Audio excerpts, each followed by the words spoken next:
In today's episode of Fight News, we have updates from the main event of UFC London as well as the main event of UFC 311. Kamaru Usman's next fight, Edwards vs Yafai results, Beterbiev vs Bible purses, and more. To keep you updated with the fight world, let's start from UFC London main event.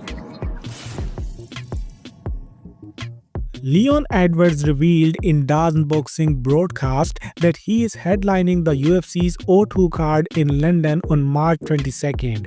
He did not specify who his opponent would be, but if you look at the rankings, the most sensible matches for him is either Sean Brady or Jack Maddalena. But because it is also reported that Della Maddalena will return to the octagon at UFC 312 in front of his home crowd against former champion Kamaru Usman, so it is safe to say Edwards could be taking Sean Brady in the main event of UFC London. Former light heavyweight champion Jan Blachowicz also seems to have fight news coming soon, so you tell me in the comment section who could be his next opponent.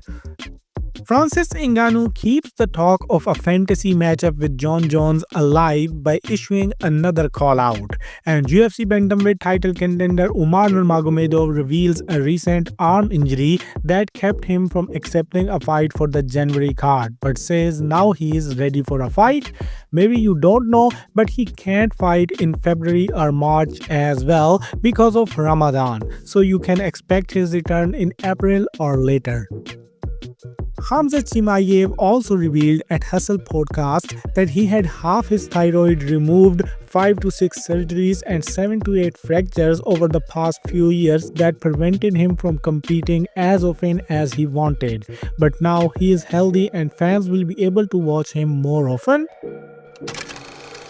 UFC 310 fight week has begun, so the talks between the main event fighters. Kai Asakura plans to knock out Alexandre Pantoja in a spectacular fashion at UFC 310. He warns those who are watching him for the first time not to blink.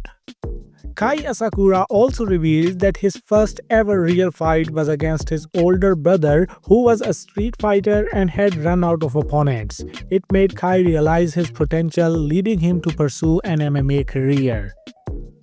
We know that Islam Makhachev vs Arman Tsarukyan is expected to headline UFC 311. Now Arman Tsarukyan confirms this in an interview with TNT Sports that he is indeed fighting Islam Makhachev in the beginning of next year, and the location and date has been set.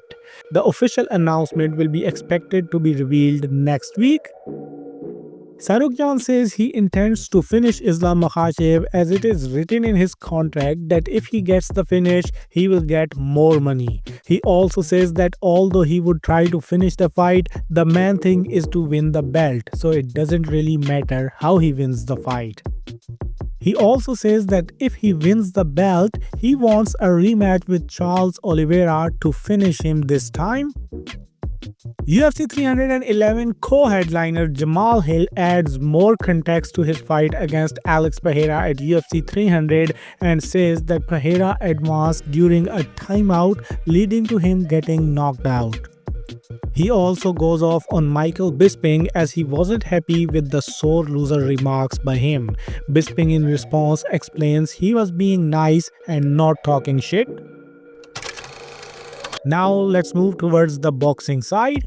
IBF featherweight champion Angelo Leo will defend his title against former world champion and IBF featherweight #1 contender Tomoki Kameda in February 2025. Diego Pacheco vs Steven so-called Nelson set for January 25th in Las Vegas, with Andy Cruz vs Umar Salcido fighting undercard. Eddie Hearn has declared during an interview with IFL TV that they have now made an official offer to Mario Barrios to defend his WBC welterweight world titles versus Conor Ben. Hearn insisted Ben will prioritize Barrios over Chris Eubank Jr. next, as the Eubank Jr. fight will take longer to negotiate. The Riyadh season February 22nd card was on the verge to be the greatest card in boxing history, but then first William Zepeda pulled out of the Shakur Stevenson fight. Then yesterday we found out that Jaron Ennis versus Virgil Ortiz is also dead because Ennis don't want to move up to super welterweight. Now Ennis speaks out on the fight collapsing and says that he was unaware that alleged negotiations were being made on his end. He tells his fans not to believe any news related to him until it comes from his own account. Virgil Ortiz also speaks out on the fight collapsing and explains that fight cancellation was not his fault because it takes two to tango in boxing. Turki Al-Sheikh in response ensures him that he will have a great fight, and looks like now we are getting Virgil Ortiz Jr. versus Xander Zayas for the February 22nd card, as Zayas says he has accepted an approach to fight Virgil Ortiz next. Potential purses for the potential co-main event of this card are revealed by the promoters, who promise Beterbiev and Bivol twice as much money for the rematch. Top Rank said the boxers could earn $20 million or more for the rematch, which could take place in Saudi Arabia in February. As far as the main event of this Riyadh season card is concerned, Vladimir Klitschko has reportedly been in talks to potentially return to the ring and challenge Daniel Dubois for his IBF heavyweight world title, but this idea has now been abandoned and Joseph Parker is the one who will most likely get this opportunity. 48-year-old Klitschko would have broken George Foreman's record as the oldest heavyweight world champion had he taken the fight and won. And finally, a little talk about last night's Matchrooms card, where Galal Yafai stopped Sonny Edwards in round 6 to win the WBC interim flyweight belt. Sensational aggressive performance from Yafai as he dominates every stage of the fight and completely demolishes Sonny Edwards to set himself up for a world title shot in stunning fashion. Sonny Edwards was not in the rhythm and he was telling his corner in between rounds that he doesn't want to be there. No, let me be real quick.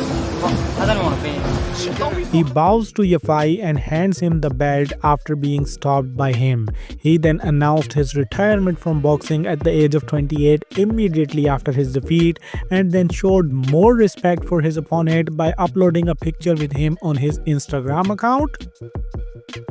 Former world champion Callum Smith also had his first fight since losing to Beterbiev in January, and he defeats Carlos Galvan in a successful tune-up by 5th round TKO to improve his record to 30 wins and 2 losses with 22 knockouts.